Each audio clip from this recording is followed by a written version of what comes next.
pull, don't flip, don't crack. Again. Yeah, yes sir. Hey guys, philzeroyt here. And we're back with my man Dimash, Mr. Bel Canto vocal prodigy. Hi dears! So last time we did When I've Got You, which I actually loved, it kind of had that rock and that soul vibe. You are my gateway to heaven. It was nice for me to actually get to do some song composition stuff because with the other Dimash videos I did, they're all very, like, vocal focused, which, I mean, of course they'd be. This is Dimash we're talking about. But, as some of you may know, I was also classically trained in vocals, and I sang in choirs and other non-rock settings. So, whenever I do a Dimash video, it's cool for me to just get to lock into the vocals, because I don't get to do that often on my channel. So based on your comments, today we're checking out Ikanaide. Ikanaide? Am I saying that right? Ikanaide? I assume it's a Japanese word. Also Tokyo Jazz Festival, so that makes sense. Ikanaide. Ikanaide? So without further ado, let's get it. Also, I'm kind of dealing with some vocal issues, so please excuse my scratchy voice. Okay, now let's get it.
Whoa.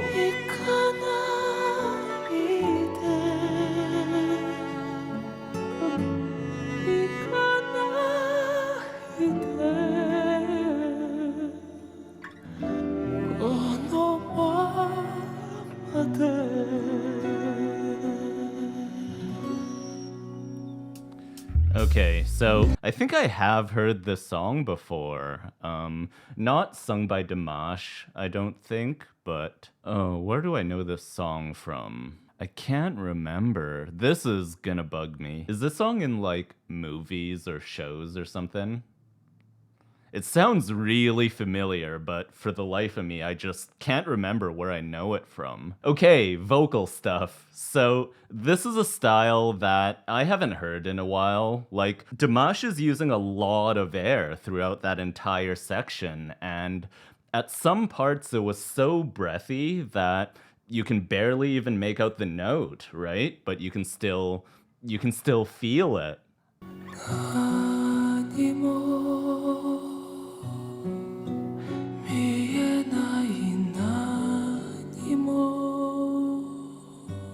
Like, listen to the very end of that line. It's like a straight up whisper with no note. And of course, this is all post produced because you can hear the amount of compression they're using, but still, that's not what I'm talking about.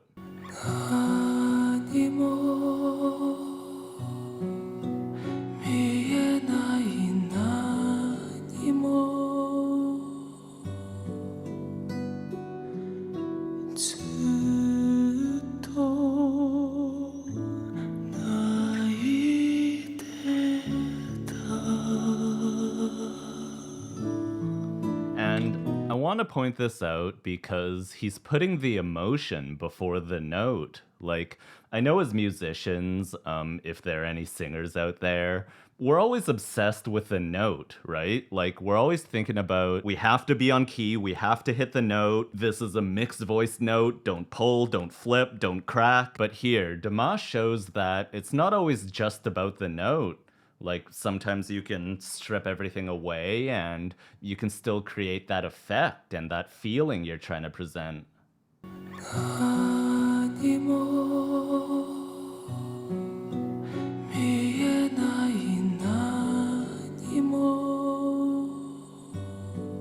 It's all breath.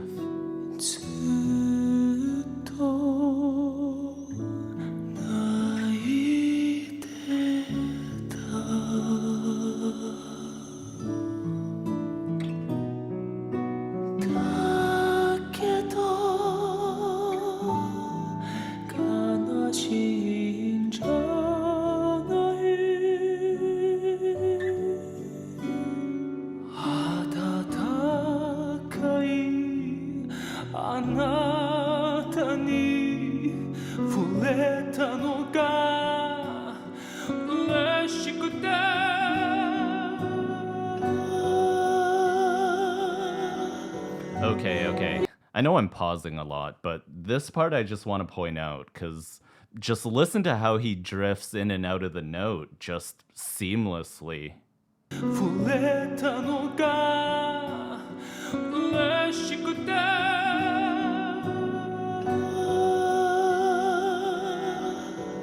So he's connecting his vocal cords just ever so delicately to get the note, and then he disconnects again to get that breathy sound. And I don't think I've ever heard this technique used like this before, at least not with this precision.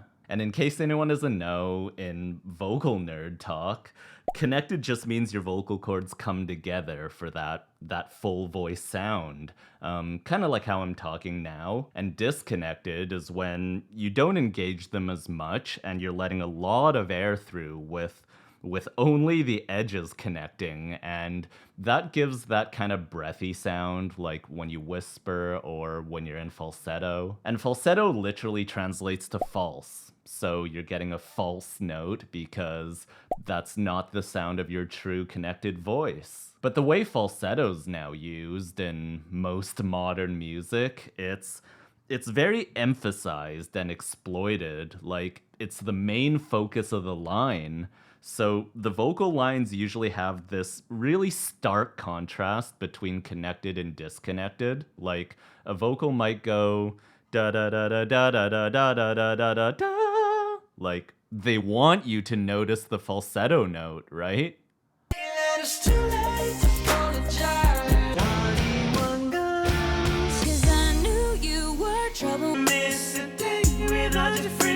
But my man Dimash here, he's using it in a very...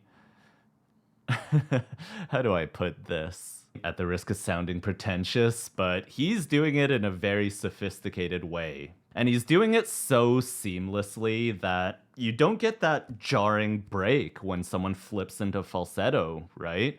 Like the way he's doing it, it all feels really smooth and cohesive, and you almost don't even notice the transitions into falsetto. It just kind of flows together. Okay, am I nerding out too hard? Talking too much? Okay, let's keep it going.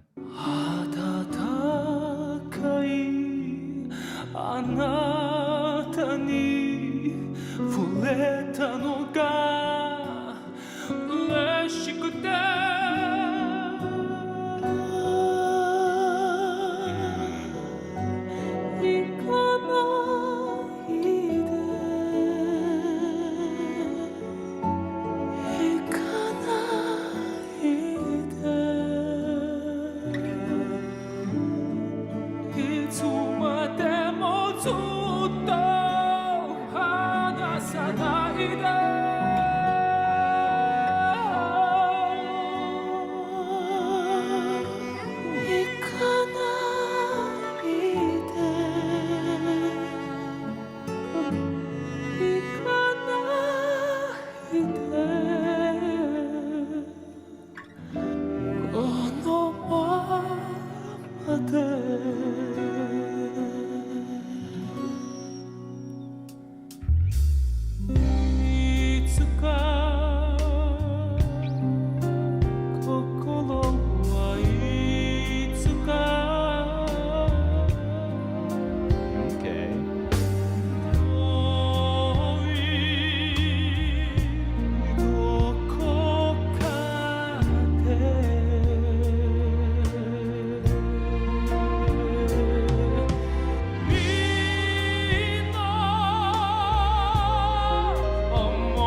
Whew.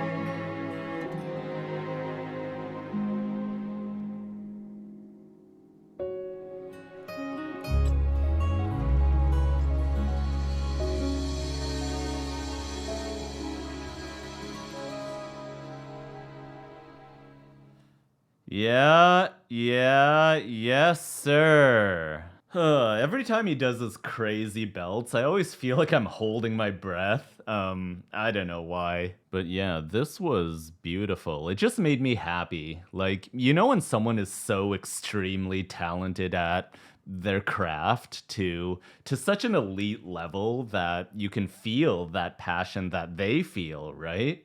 But I want to go back and point out a couple more things I noticed. いつか心はい That's so cool that he used that in a song. Like every song I've listened to from Dimash so far, I notice he loves to sneak in all these little vocal techniques and exercises. Забыты звуки, руки, лица.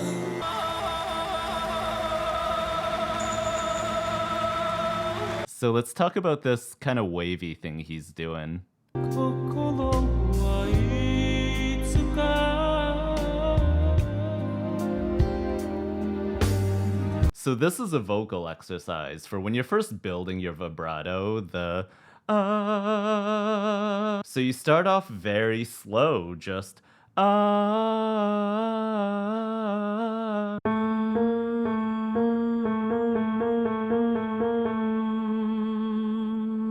And once you get that kind of dexterity, you can then do it faster and faster until it kind of becomes natural and you don't even need to think about it or force it anymore. Okay, one more time. It's cool that he put that in a song. 心はいつか And as he's doing it, he's fading out in volume, which is not easy because as you back off in volume, your vocal cords, they tend to disconnect, which gives it that kind of airy whisper falsetto sound, like we talked about earlier. But Dimash stays connected the entire time, even though his volume went down. 心はいつか Yes, sir. And that actually reminded me of something else I want to find. Which part did he do those little cries? There.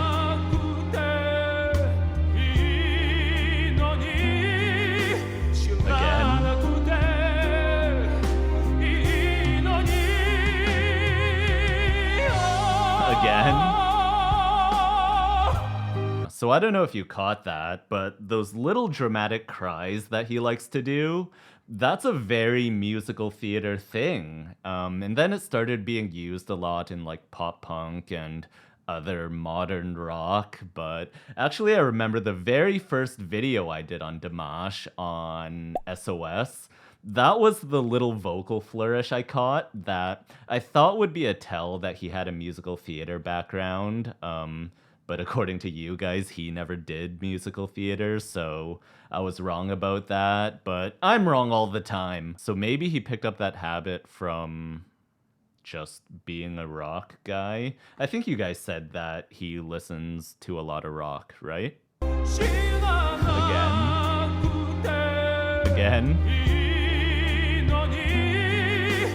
Again. But in singer lingo, we call it the cry, and Dimash loves using it, which is so interesting to me because in bel canto, classical vocals, or at least what I was taught, they really emphasized starting the note on the note and ending the note on the note because there's a very common singer habit where we scoop up to the note or we trail down. So instead of going ah, we'll go ah. You hear how it scoops up? So this vocal cry that Dimash is doing a lot, obviously he's doing it on purpose for style and emotion, and it's not something he needs to lean on to get the note, but I just think it's cool how Dimash puts that back in, especially when it's such a thing in vocal training to get it out. Okay, what else? What else? Am I done rambling?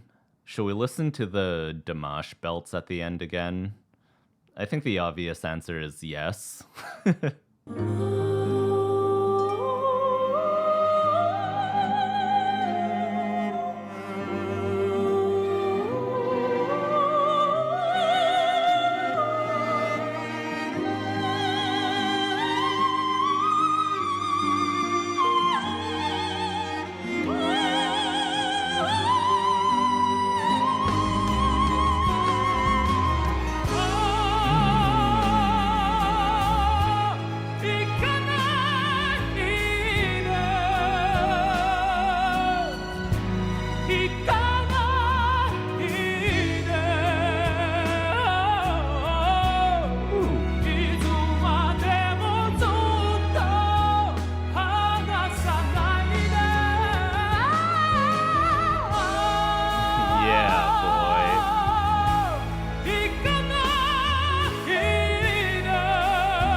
Yes, sir.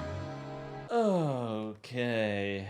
Yeah, I didn't think I was gonna do it at the end, but I always find myself holding my breath whenever he does his crazy belts. Yeah, that's what I call just total vocal freedom. It's always just amazing seeing someone that can do these crazy vocal gymnastics. So, a bit of a fun vocal nerd fact, but bel canto is proven to be one of the, if not the healthiest way to build and maintain your voice. So, if you stick to the technique for a long time, and I mean years or even decades, you end up getting full control of your voice to do whatever you want. And it's just so cool seeing someone get to that level. And I talked a bit about this before in another Dimash video, but as most singers grow and evolve, they start to find their own thing, and then they abandon the foundation technique to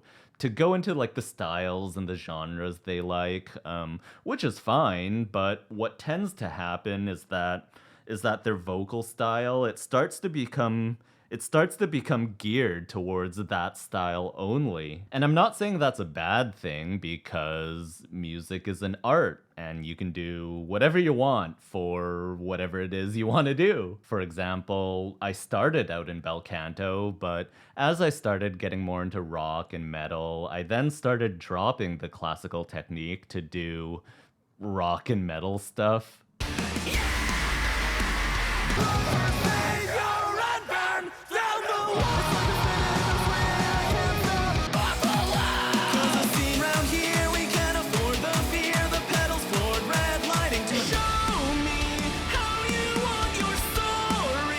And, you know, I accepted the trade-offs. Like, I know I'm probably never gonna be able to do true bel canto things anymore, and I'm cool with that. So seeing someone like Dimash do all these crazy things with his voice, like, I think because I know everything that goes into this, there's no shortcuts.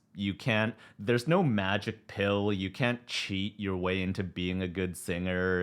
It just doesn't work that way, right? Like, this is just pure dedication. So whenever I watch Dimash, I'm just like, yeah, boy, you deserve this. He's built his voice so strong that he can literally do anything now. And as a musician, you just feel this kind of like camaraderie. Maybe, is that the right word? Like, I know all the work he put in, he deserves everything his voice can do and all the success, and I just love it. It just makes me happy. And special thanks to all the dears who recommended the song. And if you like this kind of video, please consider subscribing. It really does help me out. And as always, thanks for watching, and we'll see you in the next video!